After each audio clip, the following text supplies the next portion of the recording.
সে ধনী আর একটা মানুষ মুসলমান, পায়ে বেড়ি পড়া মুসলমান, গলায় দড়ি দিয়ে টেনে টেনে নিয়ে যাওয়া মুসলমান। আমার বেলাল আল্লাহকে আল্লাহ বলেছিল, আমার বেলালের আল্লাহ বলা যদি একটা পাল্লায় রাখা হয়, আমার মুসলমানের আল্লাহ মুসলমান হলেন আমার খাব্বাব রাদিয়াল্লাহু তাআলা আনহুর হাত পাটা বেঁধে দেওয়া হয়েছে, কয়লার আগুন তৈরি হয়েছে, কয়লার আগুনে চুলো জ্বলছে, ওই কয়লার আগুনের উপরে আমার খাব্বাবকে শুইয়ে দেওয়া হয়েছে। আমার খাব্বাবের গাপ্পা বাঁধা, নড়তেও পারে না, চড়তেও পারে না। খাব্বাব রাদিয়াল্লাহু তাআলা আনহুকে বেঁধে রাখা হয়েছে, আর কিনা কয়লার আগুন দাও দাও করে জ্বলছে।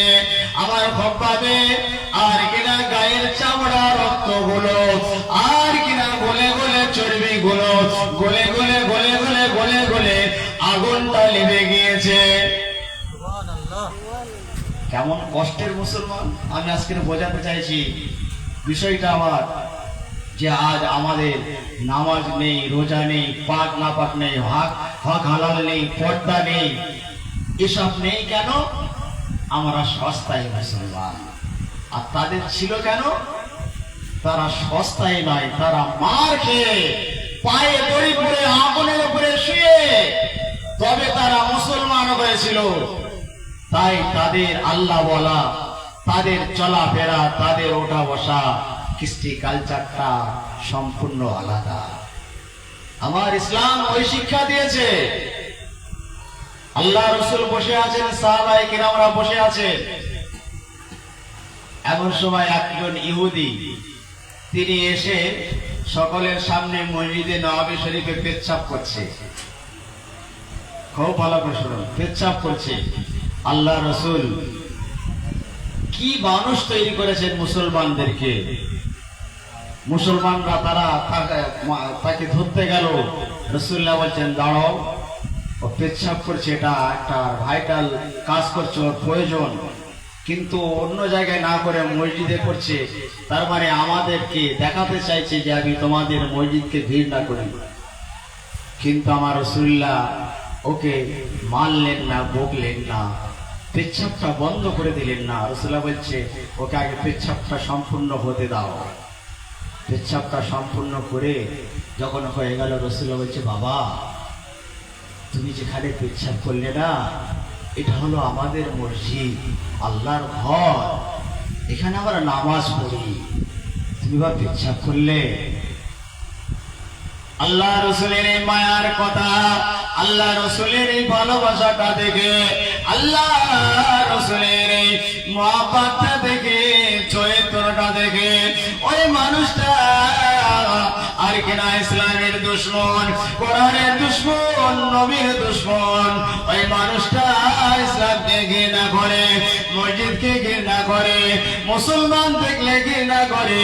ওই মানুষটা মুসলমানের ব্যবহার দেখে, আমার রাসূলুল্লাহর ব্যবহার দেখে, আমার রাসূলুল্লাহর চরিত্র দেখে, আমার রাসূলুল্লাহর ভালোবাসা মানবিকতাটা দেখে ওই যুবক ছেলেটা বলেছিল, ইয়া রাসূলুল্লাহ, ইয়া হাবিবাল্লাহ হুজুর, আমি মনে করতাম পৃথিবীর জমিনে মুসলমান যত ধর্ম আছে সব থেকে খারাপ ধর্ম হলো ইসলাম।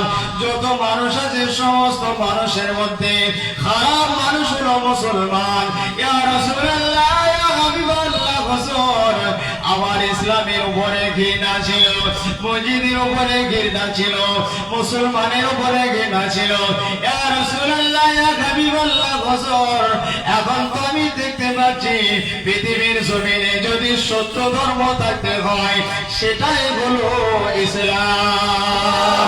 ইয়া রাসূলুল্লাহ, ইয়া হাবিবাল্লাহ হুজুর, ইয়া রাসূলুল্লাহ, ইয়া হাবিবাল্লাহ হুজুর, পৃথিবীর জমিনে যদি শ্রেষ্ঠ মানুষ থাকতে হয়, ইয়া রাসূলুল্লাহ, ইয়া হাবিবাল্লাহ, আপনি হলেন শ্রেষ্ঠ মানুষ। ইয়া রাসূলুল্লাহ, ইয়া হাবিবাল্লাহ হুজুর, তাই আপনার দিকে আমি হাতটা বাড়িয়ে দিলাম। আমার পয়গম্বর, ও আমার নবী পয়গম্বর, আপনার নূরের হাতটা বাড়িয়ে দিয়ে আমাকে মুসলমান জোরে বলেন। ইসলাম ধর্ম কত পবিত্র, কিন্তু আমি বলতে চাইছি আর আমাদের দেখে কিছু মানুষ বলে এরা খুব খারাপ। না আছে আমাদের মধ্যে মনুষ্যত্ব, মানবিকতা, না আছে আমাদের চরিত্র। কেন নেই বললাম? আমরা সস্তায় মুসলমান, বাপ দাদা মুসলমান, তাই মুসলমান। মুসলমান ঘরের ছেলে বোতল খায় না, খায় না, বাপ রে বাপ, রোজার মাসে ধোঁয়া উড়িয়ে দিচ্ছে, কে মাল কে চুর হয়ে আছে। এরা মুসলমান বলবে নাকি? এদের মুসলমান বলবেন কেন? এর মধ্যে দিন নেই, সস্তায়। বাপ মুসলমান ছিল তাই মুসলমান, কিন্তু মুসলমানের আদর্শ যদি মুসলমান হতো তাহলে ওই মানুষটা মদ খেত না। যে মদ খায় তার চরিত্র নষ্ট হয়, যে মদ খায় তার মস্তিষ্ক বিগড়ে যায়। এই মস্তিষ্ক বিগড়ে গিয়ে সে যা তা বকে, যাকে তাকে যা খুশি তাই বলে। এটা ইসলামে নিষিদ্ধ। একজন মানুষকে আপনি যা তা বলবেন, যা তা ভাষায় গালিগালাজ করবেন, এটা নিষিদ্ধ, এটা অমানবিক কাজ। তাই মদটা ইসলাম হারাম করেছে। একবার জোরে বলুন। অথচ মুসলমান ঘরে মদ আছে না নেই? আছে, মানে খুব আছে, খেয়ে চুর হয়ে যায়।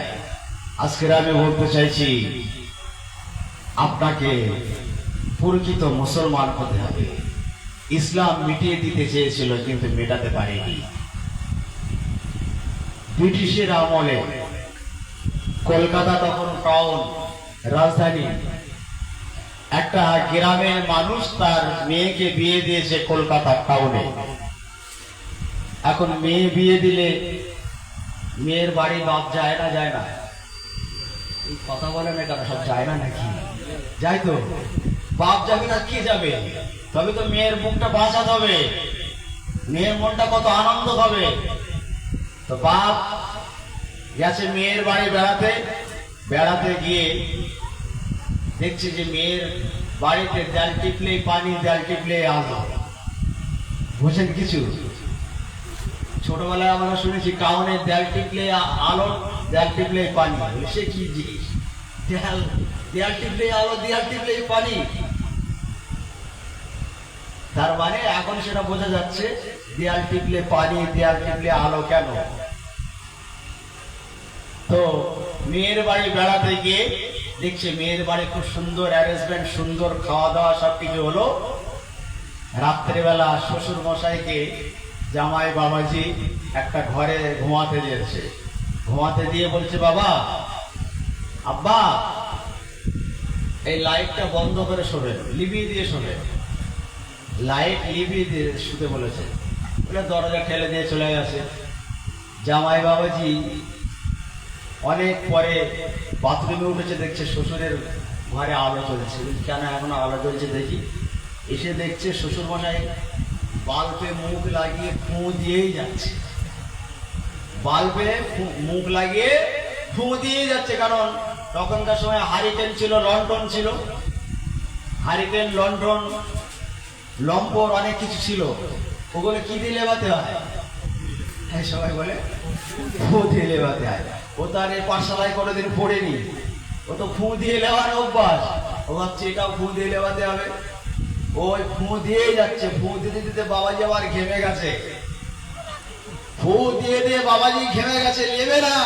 ভাবছি আবার কোন কোন আলো, এত ফুঁ দিচ্ছি, নেবে না। ভাবছে জোরে, তো আরো বেশি জোরে ফুঁ দিতে হবে। আরো দম ধরে ফুঁ দিচ্ছে। এখন শ্বশুর মশাই যখন এই অবস্থা, জামাই দেখছে শ্বশুর বালতে ফুঁ দিচ্ছে। শ্বশুর ভাবছে আমার, জামাই ভাবছে আমার শ্বশুর জানে না। বলছে শ্বশুর মশাই, আব্বা যান, এটা ফুঁ দিলে লেপবে না, এই সুইচ টিপলে লেবে যায়। আল্লাহ পাক কোরআন শরীফের মধ্যে তাই বলে দিয়েছেন, পৃথিবীর মানুষ তোমরা ইসলামটাকে ফুঁ দিয়ে লেবাতে পারবে না। ইসলাম হলো তোমাদের বাঁচার রাস্তা, ইসলাম হলো তোমাদের বাঁচার জায়গা। আজ আমরা ওয়াজের মাহফিলে বসি, কিন্তু আমরা ওয়াজটাকে বুঝতে চাই না।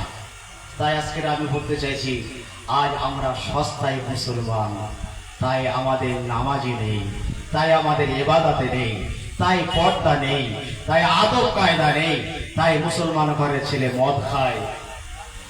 আমরা ইসলামটাকে বুঝতে পারিনি। 6-8 বছরের ছেলে স্কুলে গেছে, মাস্টার স্যার পড়া দিয়েছে, আগামীকাল পড়া থাকবে মাই হেড। ছেলেরা তোমার মানে মাই হেড, আমার মাথা। মাস্টার ছেলেকে ছাত্রকে বলছে এই পড়াটা থাকবে মাই হেড মানে আমার মাথা। ও সকালবেলা সন্ধ্যাবেলা মা বলেছে বই নিয়ে পড়, পড়তে বসে ও পড়ছে মাই হেড মানে মাস্টারের মাথা, মাই হেড মানে মাস্টারের মাথা, মাই হেড মানে মাস্টারের মাথা। মা বলছে কচি, মাই হেড মানে মাস্টারের মাথা নয়, মাই হেড মানে আমার মাথা। ও শুরু করেছে মাই হেড মানে মায়ের মাথা, মাই হেড মানে মায়ের মাথা, মাই হেড মানে মায়ের মাথা। কি বোঝাবে? ওর বোনটা এসে বলছে ভাই ওই রকম নয়, আমি যেমন বলছি এরকম বল। কি মাই হেড মানে আমার মাথা? বলে মাই হেড মানে দিদির মাথা, মাই হেড মানে দিদির মাথা, মাই হেড মানে দিদির মাথা। আচ্ছা এরকম করছে কেন বলুন তো? ও বুঝিনি বিষয়টা, ওর মধ্যে বোধগম্য হয়নি। আমার ঘরের ছেলে মদ খাবে কেন? প্রশ্ন আমার ঘরের ছেলের হাতে মদের বোতল উঠবে কেন? আমার ঘরের ছেলেরা নামাজ পড়বে না কেন? আমার ঘরের মা বোনেরা বেপরদায় ঘুরবে কেন? আমার ঘরের মা বোনেরা শ্বশুর উপরে জুলুম করবে কেন? আমার ঘরের মা বোনেরা তারা সংসারে অশান্তি লাগাবে কেন? আজ সব কিছুর মূলে এদের মধ্যে কি নেই? মাশাআল্লাহ, আপনারা ভালো বুঝে গেছেন, জোরে বলেন ইসলাম নেই। ইসলাম যদি ওর মধ্যে থাকতো তাহলে ও এইরকম জঘন্য চরিত্রের মানুষ হতো না। আমার ছেলেরা, জনেরা, যুবকেরা, মায়েরা, বোনেরা, তাই হাতে ধরে বলছি আজকের এই মাহফিল থেকে নিজেকে বাঁচান, নিজের গুনাহ থেকে বাঁচান, নিজেকে আল্লাহর আযাব থেকে বাঁচান।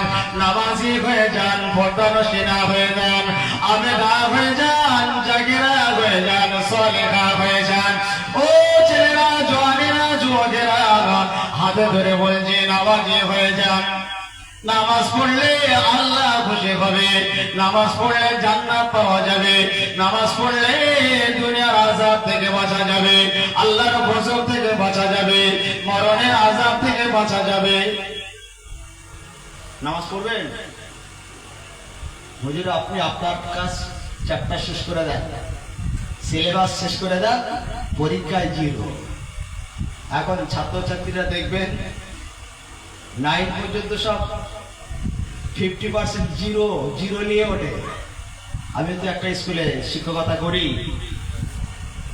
0 একদম 0 পেতে পেতে একদম চলছে, একদম 9 পর্যন্ত বর্ডারে গিয়ে গেল। আপনি ওকে যতই বোঝান, যতই পড়ার মতো পড়বে না।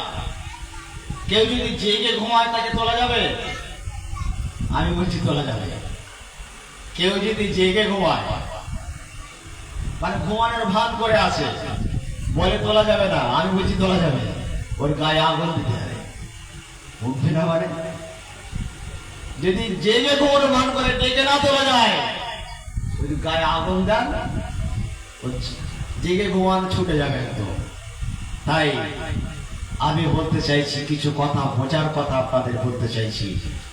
নামাজ হয়ে যান, দিনদার হয়ে যান, বেঁচে যাবেন। আল্লাহর ওলি হযরত দরগাপুরি রহমাতুল্লাহ আলাইহির কথা আপনাদের বলি। ও ছেলেরা, জওয়ানেরা, যুবকেরা, একবার দেখুন মুসলমান কাকে বলে। দরগাপুরি রহমাতুল্লাহ আলাইহি একজন আল্লাহওয়ালা ছিলেন, আল্লাহর আশিক ছিলেন, আল্লাহর পাগল ছিলেন। 10-12 বছর বয়স, এই 10-12 বছরের বয়স ছেলেটা আর কিনা খেলাধুলা করা অভ্যাস। আমাদের ঘরের ছেলেদের আর খেলাধুলা নেই।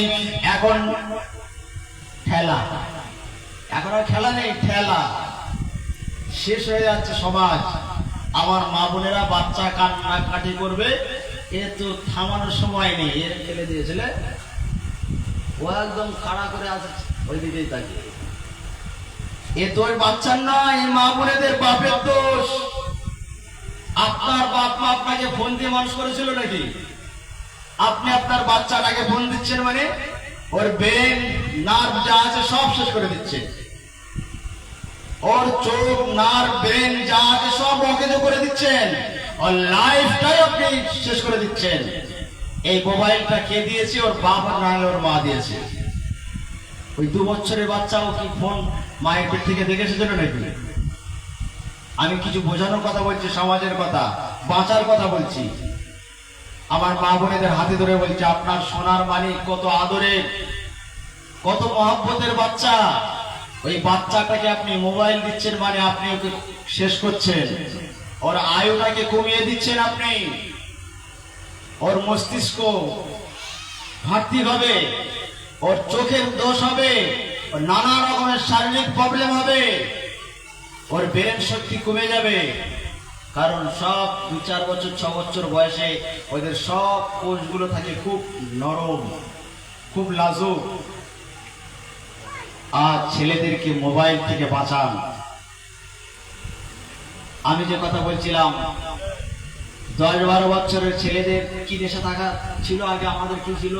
খেলাধুলো, একটু খেলাধুলো করতে হবে। কিন্তু এখন খেলা শেষ, এখন মোবাইল। স্কুল থেকে বাড়ি আসলে মোবাইল দিতে একদম বালিশে শুয়ে শুরু। যত বলবেন তত মোবাইল। এর দোষ আমি কিন্তু বাচ্চাদের নিই না, দোষ হচ্ছে গার্জেনের। ও জ্বালাতন করছে, খায় না, লে বাপ খা। কি খাওয়াচ্ছ ওকে? কেন আপনার বাপ আপনার মা কি মোবাইল দেখে খাইয়েছিল আপনাকে? খাওয়ায়নি তো, মোবাইল দেখি আপনি খাওয়াচ্ছেন। ও তাহলে আপনি আপনার বাচ্চার ধকলটা সহ্য করবেন না? আপনি এমনি এমনি মানুষ। ও ছেলে, তোমার বাপকে মাকে তুমি যা তা করছো, বেইজ্জতি করছো। তুমি কি জানো তোমার বাপ কত কষ্ট করেছে তোমার জন্য? তুমি কি জানো তোমার মা কত কষ্ট করেছে তোমার জন্য? আজ মায়েরা তো কষ্ট করবে না বলে মোবাইল ধরিয়ে দিচ্ছে, কাঁদছে। ঠান্ডা করতে হবে, শান্ত করতে হবে, বেড়াতে হবে, কত কি বলতে হবে, ঘুরতে হবে। কে এখনো সব করবে? খালি মোবাইলটা দিয়ে দেয়, ব্যাস ঠান্ডা। দেখছেন অন্যায়টা কি করছে? বলছে আমার ছেলে আমার কাছে সে অনেক বলে, আমার ছেলে মোবাইল ছাড়া খায় না। হ্যালো, ও তোমার পেট থেকে মোবাইল শিখে এসেছিল নাকি? তুমি তো ওকে শিখিয়েছো, ওর নেশা ধরিয়েছো। মোবাইলটা হচ্ছে একটা আফিমের মতো নেশা। আফিম যেমন নেশা, মদ যেমন নেশা, এই মোবাইলটাও এরকম নেশা। এই মোবাইলটাও আজ আমাদের ক্ষতি করছে।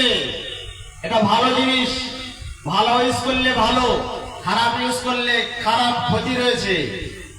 বড়দের কথা বলছি, কিন্তু বাচ্চাদের ভালো বলুন আর যাই বলুন, কোনোভাবে মোবাইল দেওয়া যাবে না। বড় বড় ডাক্তাররা বারবার সাবধান করছে, আগামী প্রজন্ম খুব খারাপের দিকে, সব রোগী হবে, এদের মোবাইল থেকে বাঁচান। কিন্তু ও কথা কে শোনে? আমার ছেলের আমার পয়সার মোবাইল দিয়েছি, তুমি বলার কে হে? আবার এই বাচ্চারা হলো দেশের ভবিষ্যৎ। এই বাচ্চারা আগামী প্রজন্মকে অনেক এগিয়ে নিয়ে যাবে। আপনি বাচ্চাকে যেভাবে হোক মোবাইল থেকে বাঁচান। যে কথা বলছিলাম, হযরত দরগাপুরি রহমাতুল্লাহ আলাইহি 10-12 বছর বয়স, খেলতে খেলতে বাইরে চলে গেছে। এমন সময় জোহরের নামাজটা মসজিদে হয়ে গেছে। মুসলমান কাকে বলে দেখো? আল্লাহ হযরত দরগাপুরি রহমাতুল্লাহ আলাইহি তখন 10-12 বছর বয়স, আর কিনা খেলতে খেলতে জোহরের নামাজটা মসজিদে হয়ে গেছে। এমন সময় ওই ছেলেটা দরগাপুরি রহমাতুল্লাহ আলাইহি বাচ্চা ছেলে এগিয়ে গিয়ে বাড়ির দিকে ঢুকছে। যখন বাড়ির দিকে ঢুকছে, ওই সময় দেখা যায় মা দরজার কাছে দাঁড়িয়ে একটা লাঠি হাতে দাঁড়িয়ে আছে। মা লাঠি হাতে দাঁড়িয়ে আছে। দুর্গাপুরে রহমাতুল্লাহ আলাইহির বাড়িতে ঢুকবেন, এমন সময় মা বলছে দাঁড়া, কোথায় ছিলে তুই বল? মসজিদে নামাজ হয়ে গেছে, জামাত হয়ে গেছে, কোথায় তুই ছিলে একবার বল। ছেলেটা বলছে মা ভুল হয়ে গেছে, অন্যায় হয়ে গেছে। মা বলছে না, ভুল বললে স্বীকার করলে হবে না, এর পানিশমেন্ট তোকে নিতে হবে। এই পুকুর রোদ্দুরে আগেরা তোকে দাঁড়িয়ে থাকতে হবে। ওই পুকুর রোদ্দুরে দাঁড়িয়ে যা, দাঁড়িয়ে ওই হাতে দুটো ইট ধরিয়ে দিলেন। 10-12 বছরের ছেলে আগেরা দুটো হাতে ইট নিয়ে পুকুর রোদ্দুরে দাঁড়িয়ে আছে। মায়ের মনটা শক্ত হয়ে গেছে। ছেলে মানুষ করতে গেলে শক্ত আপনাকে হতে হবে। দুর্গাপুরে রহমাতুল্লাহ আলাইহি আর কিনা ওই সময় ইটটা হাতে করে নিয়ে 10-12 বছরের ছেলে দাঁড়িয়ে আছে। মা বলছে হাতের ইট পড়ে গেলে তোকে মারা হবে। এই যে লাঠি আছে, এই যে ছড়ি আছে, এই ছড়ি দিয়ে তোকে মারা হবে। আর কিনা দুর্গাপুরে রহমাতুল্লাহ আলাইহি বলে আমি ওই সময় কাঁদছি, আর কিনা দুটো হাতে ইট নিয়ে পুকুর রোদ্দুরে আমি দাঁড়িয়ে আছি। আমার গা দিয়ে ঘাম ঝরে ঝরে আমার পায়জামাটা ভিজে গেছে, আমার জামাটা ভিজে গেছে। আমার মায়ের মনে দয়া নেই, আমার মায়ের মনে মায়া নেই। আমার মা নিষ্ঠুর হয়ে গেছে, আমার মা পাষাণ হয়ে গেছে। আমার মা বলছে হাতের ইট পড়ে গেলেই মার হবে। কতক্ষণ আমি আর দুটো ইট ধরে রাখবো? আমি আর ধরে রাখতে পারলাম না। একটা ঘাট থেকে যখনই পড়ে গেছে আমার মা মার শুরু করে দিয়েছে। আমার মা আমাকে মারতে মারতে মারতে মারতে আমি মায়ের পা দুখানা জড়িয়ে ধরেছি। মা আমার ভুল হয়ে গেছে, মা আমার ভুল হয়ে গেছে, আর এরকম অন্যায় আমার জীবনে হবে না। মা বলে শোন শোন, আজকের যে ভুলটা হয়েছে এর সাজাটা তোকে নিতে হবে। মা আমার মেরে মেরে শরীরটাকে আমার ঝাঁঝরা করে দিয়েছে, শরীরটা ফুলে গেছে। মা বাবাকে বলছে যা গোসল করে নে, গোসল করে নিয়ে আর মসজিদে গিয়ে জোরে নামাজটা পড়ে নে, আর জোরে নামাজটা পড়ে আদায় করে নে। আমি সময় গোসল করে জোরে নামাজটা আদায় করে আমি যখন বাড়িতে গেছি, দুপুরে কিসের প্রয়োজন? বাড়িতে ঢুকেছে কি দরকার? এখন খাওয়ার প্রয়োজন। বলে দুপুরে বাড়ি ঢুকেছে, বাচ্চা বলেন যাই বলেন খেতে হবে তো, জানছে মা ভাত দেবে, বসে আছে। মা বলছে তোর মা বেনামাজির জন্য রান্না করেনি, তোর মা যার জামাত ছেড়ে যায় এরকম ছেলের জন্য ভাত রান্না করেনি। তোর আজকে দুপুরের খানা খাওয়ানো হবে না, ভাত তোকে দেওয়া হবে না। দুর্গাপুরে রহমাতুল্লাহ আলাইহি বলছেন আমার মা সেদিনে যে শিক্ষা আমাকে দিয়েছিল, সেই শিক্ষাটা আমার সারা জীবন আমার মানুষ তৈরি করে দিয়েছিল। একবার জেনে বলেন। পরের দিন দুর্গাপুরে রহমাতুল্লাহ আলাইহি আর কিনা যখন কিনা আর জোরে নামাজ পড়ে বাড়ি ঢুকছে, দেখে কিনা মা ভাতটা খুলে তরকারিটা খুলে পাকা দিয়ে খাওয়া করছে। তখনকার যুগে ফ্যান ছিল না, কারেন্ট ছিল না, তখন তালের পাকা দিয়ে মা ছেলের ভাতটা খাওয়া করছে। বলছে আল্লাহ আমার নামাজি ছেলে বাড়ি আসছে, আমার নামাজি ছেলের ভাতটা আমি ঠান্ডা করে দিচ্ছি। আল্লাহ আমার নামাজি ছেলে বাড়ি আসছে, আমার নামাজি ছেলের ভাতটা আমি ঠান্ডা করে দিচ্ছি। দুর্গাপুরে রহমাতুল্লাহ আলাইহি বলেন আমি মাকে, আমি দুর্গাপুরীকে আমার মা এমন মানুষ তৈরি করে দিয়েছিল, জীবনে আমার আর জামাত ছাড়েনি। জোরে বলুন। দেখছেন বাচ্চাকে তৈরি করবে তো মা, তাকে যেমন আদর করতে হবে, শাসন করতে হবে। আপনি খালি আদরটাই করলেন, যা বলেছে তাই শুনলেন, যা বলেছে তাই শুনলেন। অনেক মা আসে এসে বলে ভাই হুজুর মনে হয় যেন গলায় দড়ি দিই। কেন? এই বাচ্চা আমার এত জুলুম করে, এত অত্যাচার করে, ভাঙচুর ঝগড়া বিবাদ করে, মনে হয় আমি আত্মহত্যা করি, আমাকে বাঁচান। বাঁচানোর মালিক কে? সবাই বলেন, জোরে বলেন। বাঁচানোর মালিক আমি, বাঁচানোর মালিক আল্লাহ। বলছেন ভাই একটু দেখেন, আপনি চেষ্টা করেন, আমাকে একটু বাঁচান। আমি বলতে চাইছি, আপনার ছেলেটা যখন জেদ করছে, আপনি সব জেদগুলো তার শুনছেন, শুনে শুনে ওই টেন্ডেন্সি অভ্যাস তার হয়ে যাচ্ছে। আপনি তাকে যেমন আদর করবেন, ভুল করলে তেমন শাসন করবেন, তেমন বকবেন, তাহলে ওই মানুষটা, ওই ছেলেটা চরিত্রবান তৈরি হবে।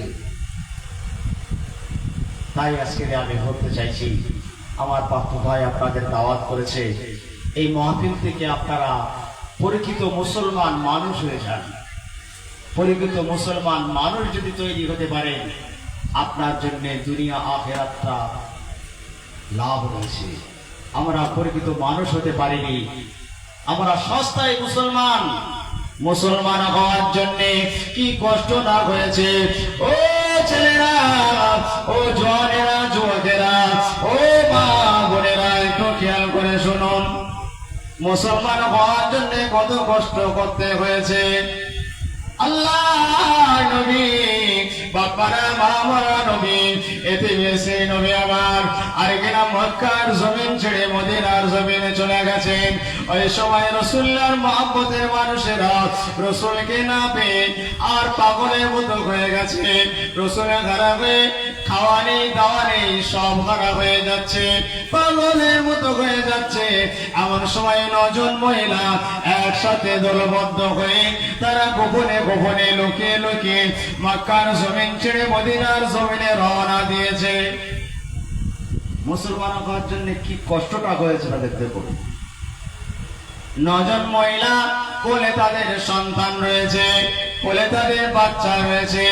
এই কোলের বাচ্চা নিয়ে গোপনে গোপনে রাত্রে অন্ধকারে তারা মক্কার জমিন ছেড়ে, ঘর ছেড়ে, জমি জায়গা ছেড়ে, সব ছেড়ে দিয়ে আল্লাহ রসুলের দরবারে রওনা দিয়েছে।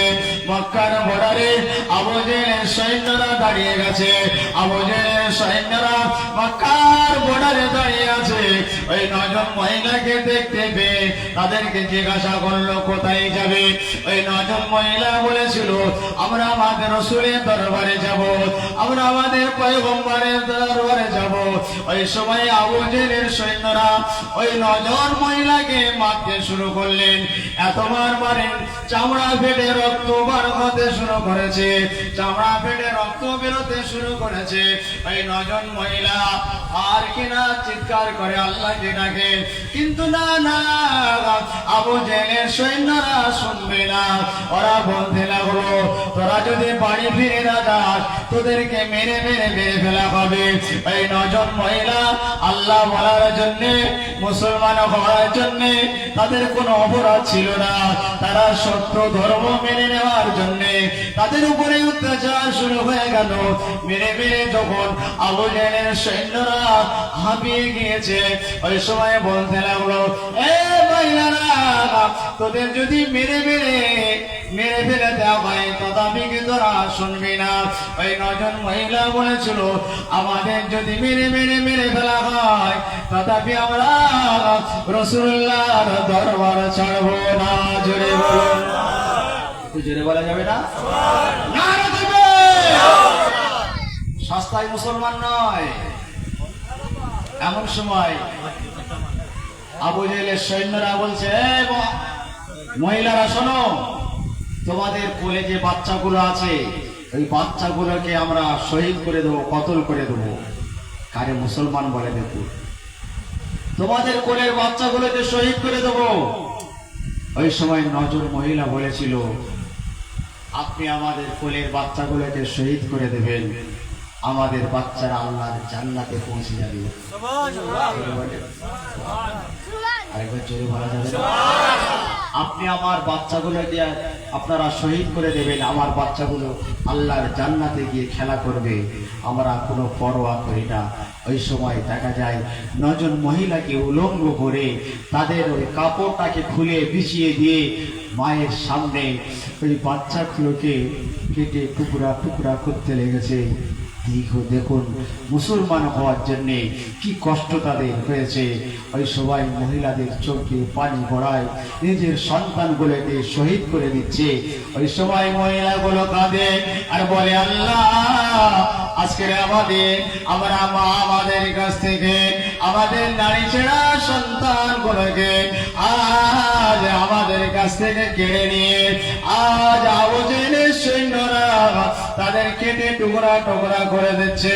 আল্লাহ আপনি সাক্ষী থাকুন, সাক্ষী থাকুন, আপনার প্রতি আমরা আমাদের সন্তানগুলোকে শহীদ করে দিয়েছি, তথাপি আমরা ইসলাম ছেড়ে দিলাম না। জোরে বলুন।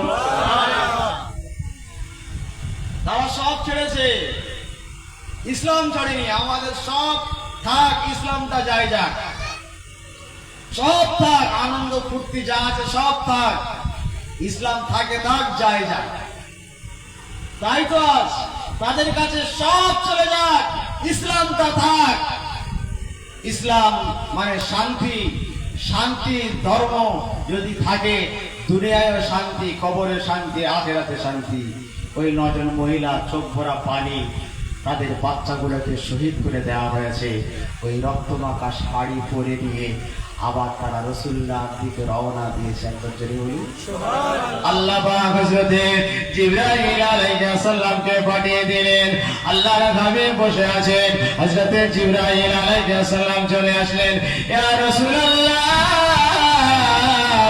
ইয়া হাবিব আল্লাহ হুজুর, আপনার মহব্বতের 9 জন মহিলা তারা দিন মেনে নেওয়ার জন্য, ইসলাম কবুল করে নেওয়ার জন্য তাদের উপরে এরকম জুলুম অত্যাচার হয়েছে। তাদের সন্তানগুলোকে কেটে টুকরা টুকরা করে ফেলা হয়েছে। সন্তানদের রক্তমাখা কাপড় পরে নিয়ে তারা আপনার দিকে রওনা হয়ে গেছে। ইয়া রাসূলুল্লাহ, ইয়া হাবিবাল্লাহ হুজুর, আল্লাহ পাক জানিয়ে দিয়েছে, আবার আল্লাহ পাক জানিয়ে দিয়েছে, আবার আল্লাহ ওদের জন্য আল্লাহর জান্নাতি বানিয়ে দিয়েছে।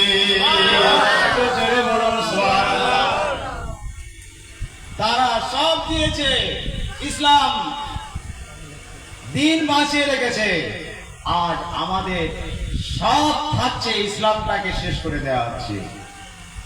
তাই ভাইদের হাতে ধরে বলছি, মায়েদের হাতে ধরে বলছি, ইসলাম কে আর অপমান করবেন না। অনেক কষ্টের বিনিময়ে, কান্নার বিনিময়ে ইসলাম এসেছে, অনেক ঘাত প্রতিঘাতের বিনিময়ে ইসলাম এসেছে। আর সেই ইসলামের ঘরের ছেলে, কোরআনের ঘরের ছেলে কোরআন জবাই করে দিচ্ছে, ইসলামের ঘরের ছেলে ইসলাম জবাই করে দিচ্ছে, দিনের ঘরের ছেলে দিন জবাই করে দিচ্ছে। তোমরা আমার ইসলামের কলঙ্ক, তোমরা আমার কোরআনের কলঙ্ক। তাই হাতে ধরে বলছি, জীবনে যা খবর হয়েছে, জীবনে যা করার করেছো, আসো আসো, এগিয়ে আসো, দিন বাঁচিয়ে নিয়ে, ইসলাম বাঁচিয়ে নিয়ে জীবন তৈরি করো। আল্লাহ দুনিয়া আখিরাতটা কামিয়াব করে দেবে। জোরে বলুন, একটু জোরে বলা যাবে না?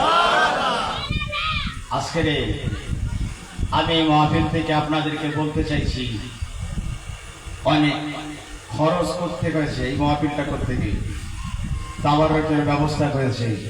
এখান থেকে কি নিলেন আপনি? এখান থেকে চরিত্রটাকে তৈরি করুন, এখান থেকে ইসলামটাকে নিজের জীবনে দান করুন, নিজের জীবনটা ইসলামের উপরে প্রতিপালন করুন। দেখবেন সবাই আপনাকে ভালোবাসবে। আজ সংসারে অশান্তি কেন? বাপ বেটাই মিল নেই, কেন নেই? ইসলাম নেই। স্বামী স্ত্রী মিল নেই, কেন নেই? ইসলাম নেই। বাপ বেটাই মিল নেই, কেন নেই? ইসলাম নেই। শাশুড়ি বউতে মিল নেই, কেন নেই? ইসলাম নেই। ইসলাম মানে শান্তি। যদি আপনার মধ্যে ইসলাম থাকতো তাহলে সংসারটা শান্তিতে পরিপূর্ণ হয়ে যেত। কিন্তু দুঃখ, আজ অনেক ভাই আছে অনেক কষ্টে আছে। বিশেষ করে আমার মা বোনেদের বলছি, অনেক মা বোন আছে তারা বেপরোয়া, কাউকে মানুষ মনে করে না, মনে করে আমি যা করব তাই, আমি যা করবো এটাই ঠিক। মা আমার হাতে ধরে বলছি, তুমি তো নারী, তোমাকে আল্লাহ অধিকার দেয়নি যে তুমি বাড়ির কর্তৃত্ব নেবে। তোমাকে আল্লাহ সেই ক্ষমতা দেয়নি যে তুমি বাড়িটাকে পরিচালনা করবে।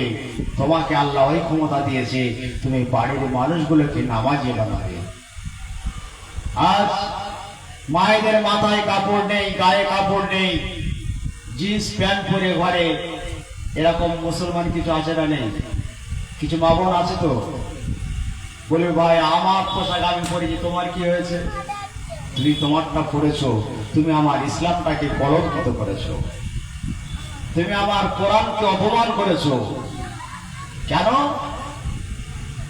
আমরা বাজারে যাই, বাজারে গিয়ে শসা, আঙ্গুর, আপেল, লেবু এগুলো কিনি না কিনি না? আচ্ছা, আঙ্গুর, আপেল, শসা এগুলো কিনে আমরা বাড়িতে এনে ধুয়ে খাই না না ধুয়ে খাই? ধুয়ে খান। কেন? কেন ধুয়ে খান? কেন? ওতে ধুলো ময়লা আছে, রোগ জীবাণু থাকতে পারে, পরিষ্কার করে দিয়ে আপনি খাবেন। আচ্ছা, আপনার ওই মেয়েটা, আপনার বৌমাটা শরীর দেখিয়ে মাথা আলগা করে বাজারে গেল, পার্কে গেল, রাস্তায় গেল, কত জায়গায় ঘুরলো। এখন আপনার ওই মেয়ের উপরে, আপনার বৌমার উপরে কত পুরুষের নজর পড়েছে না পড়েনি? হ্যাঁ, ভুল বলছি আমি? কত পুরুষের নজর পড়েছে না পড়েনি? এই পয়জন, চোখের পয়জন ওই শরীরে ঢুকেছে। এখন ওই পয়জন বাড়ি এসে শান্তি দেবে?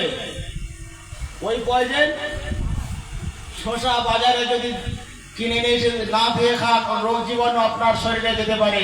ওই বউটা বাড়ি এসে আপনাদের জ্বালাতন করবে না করবে না? ওই মেয়েটা যেখানে বিয়ে হবে সেই ফ্যামিলিতে অশান্তি লাগাবে না লাগাবে না? কিন্তু যদি পর্দানসীনা হয়, আবেদা হয়, দিনদার হয়, তাহলে কিন্তু সে দেখা যাবে সংসারে অশান্তি লাগাবে না, দিন বাঁচাবে। আখিরাতের চিন্তা, কবরের চিন্তায় দেখা যাবে ওই মানুষটা আল্লাহ ওয়ালি হয়ে যাবে। একবার জোরে বলুন দর্শক, আল্লাহুম্মা সাল্লি আলা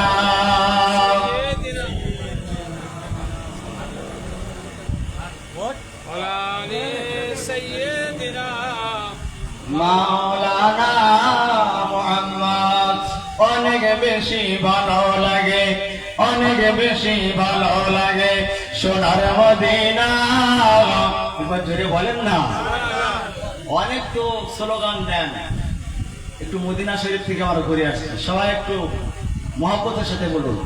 অনেক বেশি ভালো লাগে, অনেক বেশি ভালো লাগে সোনার মদিনা। লাগবে তো ভালো, সেটাই আছে শাহে মদিনা। বলে অনেক বেশি ভালো লাগে সোনার মদিনা। লাগবে তো ভালো, সেটাই আছে শাহে মদিনা। এই পৃথিবী অনেক ঘুরলাম, শান্তি পেলাম না। এই পৃথিবী অনেক ঘুরলাম, শান্তি পেলাম না। শান্তি যদি পেতে চাও চলো মদিনা। এই পৃথিবী অনেক ঘুরলাম, শান্তি পেলাম না। শান্তি যদি পেতে চাও চলো মদিনা। অনেক বেশি ভালো লাগে সোনার মদিনা। লাগবে তো ভালো, সেটাই আছে শাহে মদিনা। আমার সোনার মদিনা, আমার জানের মদিনা। আমার সোনার মদিনা, আমার জানের মদিনা। সব ছাড়ব কিন্তু তোমায় ছাড়তে পারি না। সব ছাড়ব কিন্তু তোমায় ছাড়তে পারি না। সব ভুলিব কিন্তু তোমায় ভুলতে পারি না। সোনার মদিনা, আমার জানের মদিনা। সোনার মদিনা, আমার প্রাণের মদিনা। সব ভুলিব কিন্তু তোমায় ভুলতে পারি না। এই ভুলিনি, ভুলবো না, ভুলতে পারি না। জোরে বলে ভুলিনি, ভুলবো না, ভুলতে পারি না। সোনার মদিনা, আমার জানের মদিনা। জোরে বলে সব ছাড়ব কিন্তু তোমায় ছাড়তে পারি না। সব ভুলিব কিন্তু তোমায় ভুলতে পারি না। অনেক বেশি ভালো লাগে, অনেক বেশি ভালো লাগে সোনার মদিনা। লাগবি তো বলো সেটাই আছে সাগে মদিনা। এই পৃথিবী অনেক ঘুরলাম শান্তি পেলাম না, শান্তি যদি পেতে চাও চলো মদিনা। আল্লাহুম্মা সাল্লি আলা সাইয়্যিদিনা মাওলানা মুহাম্মদ ওয়া আলা আলি সাইয়্যিদিনা মাওলানা মুহাম্মদ। আলহামদুলিল্লাহ, আল্লাহ পাক আমাদেরকে অনেক কিছু আলোচনা করালেন। সাবরে সারের মাহফিল, দোয়ার মজলিস। আপনাদের তো মুসলমান কেমন হতে পারে সেই আলোচনাগুলো আমি একটা একটা করে আপনাদের কাছে আলোচনা করছিলাম। প্রকৃত মুসলমান কারা, কাকে প্রকৃত মুসলমান বলবে? এই বেনামাজিরা কি প্রকৃত মুসলমান? আল্লাহ বললেন ক্বালাতিল আরাবু আমান্না কুল্লাম তুমিনু ওয়ালাকিন কুলু আসলামনা ওয়ালাম্মা ইয়াদখুলুল ঈমানা ফি কুলুবিকুম। আল্লাহ বলছেন কোরআন শরীফে, আল্লাহ বলছেন কিছু মানুষ তারা মুসলমান বলে দাবি করবে, কিন্তু আমি আল্লাহ বলছি ওরা মুসলমান নয়। আল্লাহ বলছে কিছু মানুষ নিজেকে মুসলমান বলে দাবি করবে, আমরা তো সব মুসলমান। অন্তরে পৌঁছায়নি। অন্তরে যদি পৌঁছায় ওই মেয়েটা গা আলগা করে রাস্তায় ঘুরবে না। যদি অন্তরে ঈমান পৌঁছায়, মুসলমান যদি সে হয়, তাহলে ওই মুসলমানটা বেনামাজি থাকবে না। অন্তরে যদি ইসলাম পৌঁছায়, ওই মুসলমান চলার তৌফিক